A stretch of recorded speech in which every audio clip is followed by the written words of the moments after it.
Hello guys, welcome back to my channel. आज आपको हल्दी के 10 ऐसे फ़ायदे बताए जाएंगे कि जिनको आप अपनी स्किन के हिसाब से आप इस्तेमाल कर सकते हैं। इनका कोई नुकसान नहीं है। अगर आपकी स्किन पे कुछ प्रॉब्लम्स हैं तो इस वीडियो में तमाम प्रॉब्लम्स के बारे में बताया गया है। आप अपनी प्रॉब्लम के मुताबिक हल्दी का इस्तेमाल कर सकते हैं। सबसे पहले हल्दी का फेस पैक। आधा कप खट्टे दही में 1 खाने का चम्मच हल्दी पाउडर शामिल करके इसका पेस्ट बना लें और अब इसे हाथों, बाजुओं और टांगों पर लगाकर मसाज करें और फिर ठंडे पानी से धो लें, लेकिन साबुन का इस्तेमाल ना करें। दही की जगह आप जौ का आटा भी इस्तेमाल कर सकते हैं।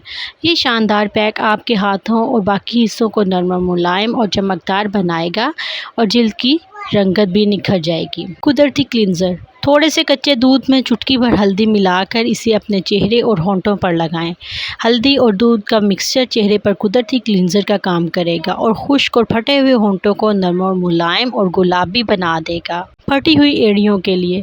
फटी हुई एड़ियों के लिए 3 खाने के चम्मच हल्दी में 1 चम्मच नारियल का तेल या कैस्टर ऑयल डालकर इसका पेस्ट बना लें और इसे एड़ियों पर लगाएं। इससे ना सिर्फ एड़ियाँ सेहतमंद होंगी बल्कि इनके फटने की वजह से होने वाले दर्द को भी फौरी सुकून और आराम मिलेगा। इसके अलावा इस कुदरती नुस्खे का इस्तेमाल उंगलियों के दरमियान पैदा होने वाले इन्फेक्शन को भी रोकने में मदद देता है। इस नुस्खे को इस वक्त तक इस्तेमाल करें जब तक एड़ियाँ अच्छी हालत में ना आ जाएं। आँखों की गिर झुर्रियाँ। हल्दी का इस्तेमाल आँखों की गिर झुर्रियों का खात्मा करने के साथ साथ स्याह हलकों को भी गायब कर देता है। थोड़ी सी मिकदार में गन्ने का रस लें और इसमें चुटकी भर हल्दी मिलाकर चेहरे पर लगाएं। झुर्रियों के लिए बेहतरीन कुदरती नुस्खा है। इसके अलावा 2 खाने के चम्मच लस्सी में चुटकी भर हल्दी शामिल करके क्रीम बना लें। अब इसे आँखों के गिर्द लगाएं और तकरीबन 20 मिनट के बाद ठंडे पानी से धो लें। इस क्रीम को हफ्ते में कम से कम 2 मरतबा ज़रूर इस्तेमाल कीजिए।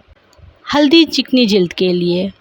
चेहरे से फालतू चिकनाई और गर्दो गुबार साफ़ करने के लिए 2 खाने के चम्मच दूध में 2 कतरे लीमू का ताज़ा रस, 2 खाने के चम्मच संदल पाउडर और चुटकी भर हल्दी डालकर इसे अच्छी तरह मिक्स करें और फिर चेहरे पर लगाएं।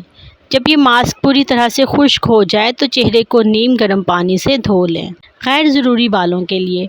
पुराने वक्तों में हाथों और चेहरे के गैर ज़रूरी बालों से छुटकारा पाने के लिए हल्दी का इस्तेमाल किया जाए। हस्बे ज़रूरत हल्दी के पेस्ट में चंद कतरे नीम गर्म नारियल का तेल शामिल करके इस पेस्ट को जिल्द पर इस्तेमाल करें। ये जिल्द के इजाफी और गैर ज़रूरी बालों की नशोनुमा को कम कर देगा और जिल्द भी नरम, मुलायम और निखरी दिखाई देगी। बालों की खुश्की के लिए हस्बे ज़रूरत जैतून के तेल में थोड़ी सी हल्दी मिलाकर इस मिक्सचर को सर की खोपड़ी पर लगाएं और 15 मिनट लगा रहने दें। इसके बाद अच्छी मियारी शैम्पू से सर धो लें। खाइयों के लिए हल्दी और लीमू के मिक्सचर को चेहरे के मुतासिरा हिस्से पर लगाएं और 20 मिनट के बाद धो लें। मुर्दा खुलियात के लिए थोड़े से जौ या मकई के आटे में आधा चम्मच हल्दी पाउडर और पानी शामिल करके इसका पतला सा पेस्ट बना लें और इसे जिस्म पर लगाकर आहिस्तगी के साथ स्क्रब करें। इस पेस्ट को नहाते वक्त लगाएं। इसका बाकायदा इस्तेमाल ना सिर्फ मुर्दा खुलियात को हटाने में मुआविन साबित होगा बल्कि इससे जिल्द भी नरम, मुलायम, बेदाग और चमकदार हो जाएगी। हल्दी खुश्क जिल्द के लिए। हल्दी खुश्क जिल्द के लिए खुश्क और बेरौनक और खुरदरी जिल्द के लिए 1 अदद अंडे की सफ़ेदी में 2 कतरे जैतून का तेल, 1 ताज़ा लीमू का जूस, थोड़ा सा अड़के गुलाब और चुटकी भर हल्दी डालकर अच्छी तरह मिक्स कर लें। अब इस मिक्सर को चेहरे पर, गर्दन पर और कोहनियों और घुटनों पर लगाएं और खुश्क होने पर नीम गर्म पानी से धो लें। इस नुस्खे के बाकायदा इस्तेमाल से जिल्द की स्याही और खुश्की दोनों दूर हो जाएंगी। जिल्द में चमक के लिए थोड़े से संदल पाउडर में चुटकी भर हल्दी और चंद कतरे खाना पकाने का तेल शामिल करके इसका पेस्ट बना लें। अब इस पेस्ट को चेहरे पर लगाएं और तकरीबन 15 या 20 मिनट के बाद थोड़े पानी से मुंह धो लें और चेहरे पर बला की चमक पैदा हो जाएगी।